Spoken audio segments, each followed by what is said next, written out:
The small town of Grantham is about to rise above the disaster that struck it on the 10th of January. Locals are being offered the chance to swap their low-lying home sites for land on the hill, out of harm's way, where they should never be threatened by flooding again.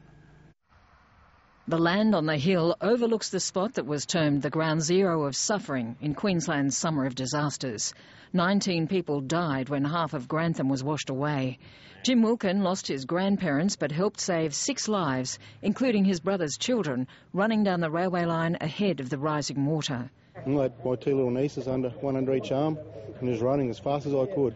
Now Jim Wilkin and his mother will rebuild their lives with a donated kit home on a new estate, fast-tracked through the Reconstruction Authority. Nothing will ever replace lost lives. Nothing ever, ever. But what this does is opens a whole new chapter in the future of Grantham. 60 people have already expressed interest in swapping their land for higher ground, relocating their houses or building from scratch.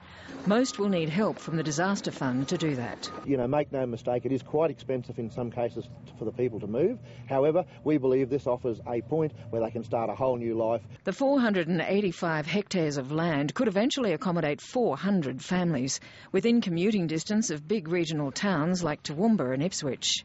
It's about rebuilding Grantham, not just how it was in the past, but rebuilding it better. The abandoned home sites will be turned back into farmland, and survivors of the tragedy will sleep soundly. I wouldn't be able to stay where we were down there at night time, especially when it's storming, thinking that, you know, the same thing was going to happen again. In a good way, Grantham will never be the same. Berkman, ABC News, Grantham.